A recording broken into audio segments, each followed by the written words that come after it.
በስመ አብ ወወልድ ወመንፈስ ቅዱስ አሐዱ አምላክ አሜን። በስመ አብ ወወልድ ወመንፈስ ቅዱስ አሐዱ አምላክ አሜን። በስመ አብ ወወልድ ወመንፈስ ቅዱስ አሐዱ አምላክ አሜን። ስንክሳር ሚያዝያ 25 ቅድስት ሳራ ሰማዕት። በዛ መዓት እዚኣ ቅድስት ሳራ ምስ ክልተ ደቃ ብሰማዕትነት ዓረፈት። እዛ ቅድስት አደ ድማ ካብ ሃገረ አንጾኪያ እያ። ሰበይቲ ስቅራጥስ ዝተባሃለ ሓደ ካብ መኳንንቲ ዲዮቅልጥያኖስ ነበረት። ክርስቲያን ዝነበረ እንትኾን ድሓር ግና ካብ ንጉስ ተለዓለ ክሓደ። ንሳ ግና ክርስቲያናዊት ኮይና ተረፈት። ብሃይማኖታ ቀናእን ርትዕትን ስለ ዝነበረት ድማ ካብ እቲ መኮንን ዝወለደቶም ደቃ ኣብ አንጾኪያ ክተጥምቆም ስለዘይ ከኣለት ንኽተጥምቆም ኢላ ብመርከብ ናብ እስክንድርያ ክትኸይድ እንተላ ኣብ ማእኸል ባሕሪ ማዕበል ተለዓላ። ነታ መርከብ ክተጥሕላ ድማ ደለየ። እዛ ቅድስቲ አደ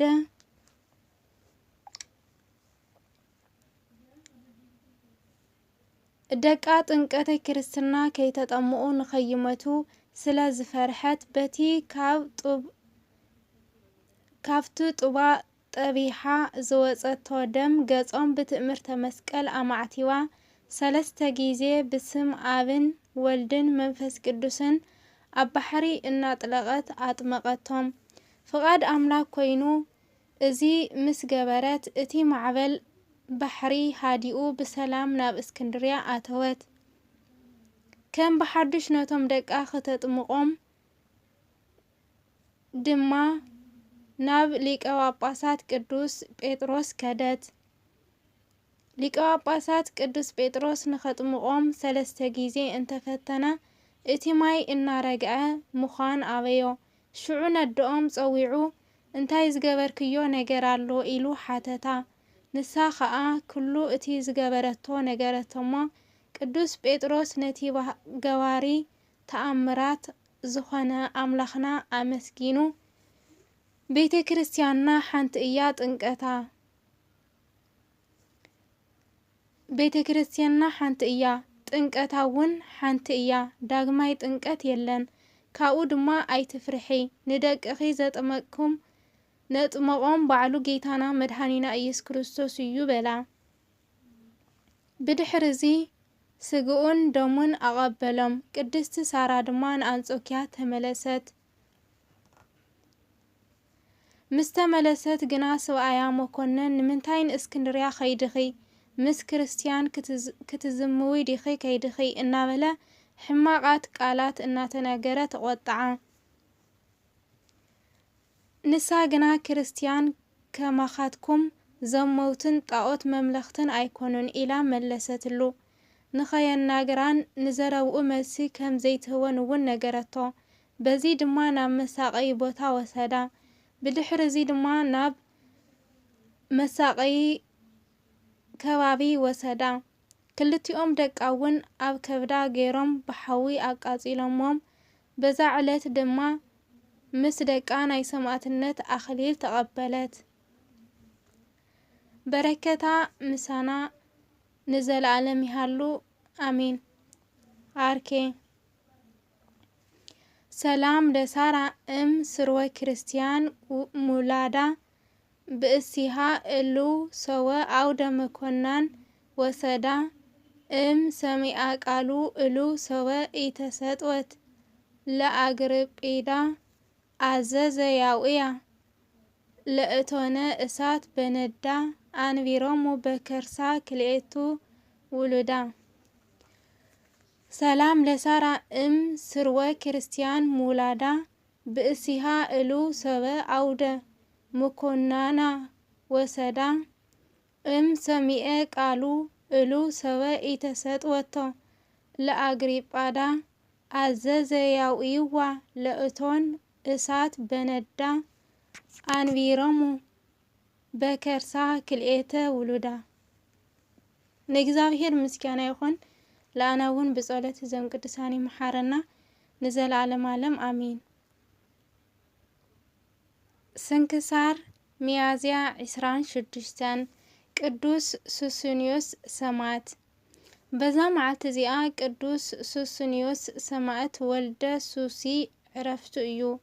አቀዲሙ እዚ ቅዱስ አቦ ዓርኪ ከሓዲ ንጉስ ዲዮቅልጥያኖስ ነበረ። መልአክ እግዚአብሔር ድማ ተገሊጹ ሰማዕት ከም ዝኸውን ነገሮ። ነዚ እውን ኣብ ልቦ ሓደረ። ብድሕሪ እዚ እቲ ንጉስ ኣምልኾ ጣዖት ንኸስፋሕፍሑን ንኸሐድሱን ምስ ዝገልጹ ናይ ሹመት ደብዳቤ ናብ ሃገረ ኒቆምድንያ ለኣኾ። ቅዱሱ ድማ ነዚ ርእዩ ኣዝዩ ሓዘነ። ናብኡ ሓደ ቀሺ ኣምፅኡ ድማ ትምህርተ ቤተ ክርስቲያን ንኸምህሮ ገበረ። ጥምቀተ ክርስትና እውን ተጠመቐ።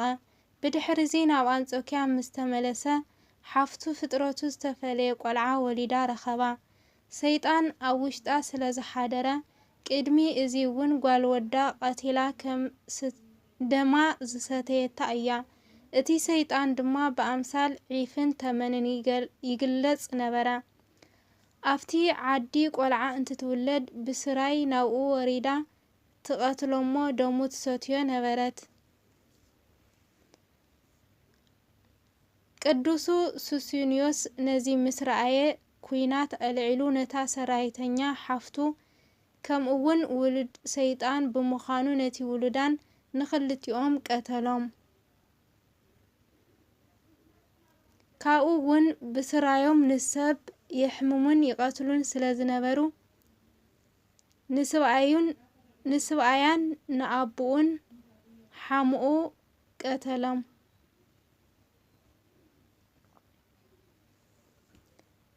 ናብ ኒቆዶምያ ሃገር ተመሊሱ ድማ ነቲ ዘጥመቆ ቀሺ ዝገበረ ኩሉ ብዝርዝር ነገሮ።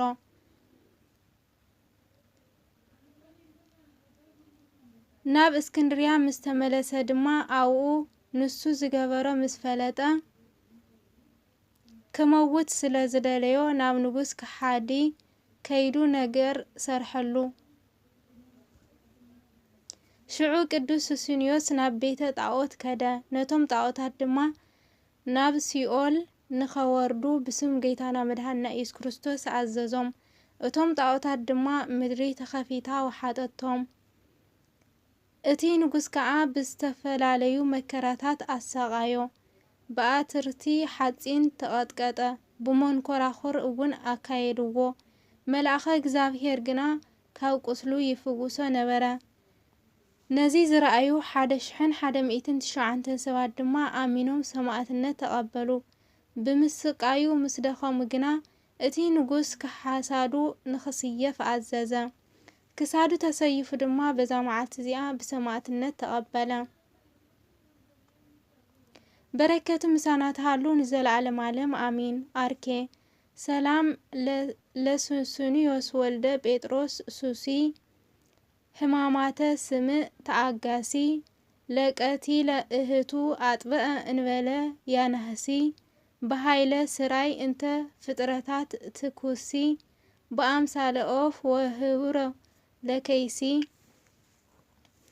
ሰላም ለሱስንዮስ ወልደ ጴጥሮስ ሱሲ ሕማማተ ስምዕ ተአጋሲ ለቀቲለ እህቱ አጥበአ እንበለ ያናህሲ በሃይለ ስራይ እንተ ፍጥረታት ትኩሲ በአምሳለ ኦፍ ወህብሩ ለከይሲ። ሰላም እብል እምአተ አስረ አሃደ ምእት ወተስዓተ ዘሱስንዮስ ማህበረ ይሰጡውኒ እምንቱ ሶበ እጸውዖሙ ወትረ እይመኑንኒ በአንቀጽ ከመቃለ መጽሐፍ መሃረ ሰወ የሃዩ ብእሲ ግይረ። ሰላም እብል እምአተ አስረ አሃደ ምእት ወተስዓተ ዘሱስንዮስ ማህበረ ይሰጡውኒ እምንቱ ሶበ እጸውዖሙ ወትረ እይመኑንኒ በአንቀጽ ከመ ቃለ መጽሐፍ መሃረ ሰወ የሃዩ ብእሴ ግይረ። ቅዱስ ዮሐንስ ሰማዕት። ከምኡን በዛ መዓልቲ እዚኣ ወዲ ጸራቢ ጣዖት ዝኾነ ቅዱስ ዮሐንስ ሰማዕት ዕረፍቱ እዩ። እዚ ቅዱስ አቦ ድማ ካብ ሃገረ ነነዌ እንትኸውን አቦኡ ድማ ጣዖት ዝጸርብን ንጣዖት ዘምልኽን ነበረ። አድኡ ግና ክርስቲያናዊት እንትትኸውን ውላድ ስለ ዝሰኣነት ድማ ናብ እግዚአብሔር ለሚና ነዚ ብሩኽ ወዲ ሃባ ስሙ ድማ ብሕቡእ ዮሐንስ ኢላ ሰመየቶ። 7 ዓመት ምስ ኮነ ድማ አቦኡ ዝጸረቦ ጣዖት እናሸጠ ይለኣኾ ነበረ። ሓንቲ መዓልቲ ጣዖት ክሸይጥ እናኸደ ድማ መልአኸ እግዚአብሔር ተራኸቦሞ ጣዖት ምሕደሪ ሰይጣን ከም ዝኾነ ነገሮ። ነቲ ጣዖት ካብ ኢዱ ንኽድርብዮ እውን አዘዞ። ክብሪ ምስጋና ንዑ ይኹን እሞ ናይ ክርስቶስ ሃይማኖት እውን መሃሮ። ናብ አቦኡ ምስ ተመለሰ ክብሪ ምስጋና ንዑ ይኹን እሞ ብዘይካ እቲ ሰማይን ምድርን ኣብ ውሽጦም ዘሎ ኩሉን ዝፈጠረ ጌታና መድኃኒና ኢየሱስ ክርስቶስ ካልእ አምላኽ የለን፣ ኣነ ብኢድ ሰብ ንዝተሰርሐ ጣዖት ኣይሰግድን በሎ። አቦኡ ድማ ነዚ ሰሚዑ ኣብ ቤት ማእሰር ተኣሰሮ። ኣዲኡ መጺኣ ደሞ ምእንቲ ክርስቶስ ደሙ ንኽኽዑ ኣትበዐቶ ወይ ከዓ ኣጽንዐቶ። ደቂ ዓዲ ዝኾኑ ኩሎም ክሽንግልዎ ከታልልዎ መጹ። ንምንታይ ኣማልኽቲ ኣቦኻ ትሓድግ ድማ በልዎ። ጣዖታት ምሕደሪ ኣጋንንቲ ስለ ዝኾኑ ኣነ ኢድ ሰብ ጸሪቡ ንዝሰርሖ ኣይሰግድን በሎም። አቦኡ ነዚ ምስ ሰምዐ ምሳር ኣልዒሉ ክሳዱ መተሮ። በድኑ ግና ሰብነቱ ምሉእ ብደሙ ክሳዕ ዝጥመቕ ደኣ ቆመ እምበር ኣይወደቐን። ኣዲኡ እውን ወፀት እሞ ብደሙ ተጠመቐት።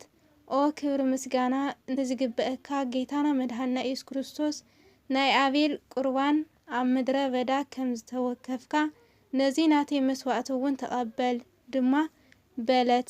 ሽዑ ጊዜ ኣብ ልቢ ኣቦኣ ሰይጣን ኣተወሞ ኣብኡ ዓበደ። ሰበይቱ ኣልዒላ ናብ መቓብር ወዳ ወሲዳ ምእንትኡ ጸለየት። ብለይቲ ድማ ቅዱስ ዮሐንስ መጸሞ ብኹናት ወግኦ። ካብኡ ድማ እቲ ሒዝዎ ዝነበረ ሰይጣን ወፀ። ብድሕሪ እዚ ክብሪ ምስጋና ንዑ ይኹን እሞ ብጌታና መድኃኒና ኢየሱስ ክርስቶስ ኣሚኑ ተጠመቐ። በረከቱ ንዘለዓለም ምስ ኩለና ህዝበ ክርስቲያን ይሃሉ አሜን። አርኬ ሰላም ለዮሐንስ በብሔረ ነነዌ ዘሰርቀ ከመ ማህቶት ዘይሰደድ ጽልመተ ኃጢአተ ጽፍቀ በምሳር አቡሁ አመ ክሳዶ ነፈቀ ቀዊሞ ተረአየ በእገሪሁ እስከ በደሙ ተጠምቀ ወበድነ ስጋሁ ውስተ ምድር ይወድቀ። ሰላም ለዮሐንስ በብሔረ ነነዌ ዘሰርቀ ከመ ማህቶት ዘይሰድድ ጽልመተ ኃጢአት ጽፍቀ በምሳር አቡሁ አመ ክሳዶ ነፈቀ ቀዊሞ ተርእየ በእገሪሁ እስከ በደሙ ተጠንቀ ወበድነ ስጋሁ ውስተ ምድር ይወድቀ። ከምኡን በዛ መዓልቲ እዚኣ ናይ ቅዱሳን ስብራጥስ አባ ሰርጋን ድራይስን ናይ ሰማዕትነቶም መዘከርታ እዩ። ንእግዚአብሔር ምስጋና ይኹን። ንኣና እውን ብጸሎት እዞም ቅዱሳን ይምሓረና ንዘለዓለም ዓለም አሚን አሚን አሚን። ስንክሳር ሚያዝያ 25 ስንክሳር ሚያዝያ 26 ኣብዚ ተፈጸመ። ናይ ኩሎም ቅዱሳን በረከት ረድኤት ምስ ኩለና ህዝበ ክርስቲያን ይኹን። ወስብሐት ለእግዚአብሔር ወለወላዲቱ ድንግል ወለመስቀሉ ክቡር አሜን።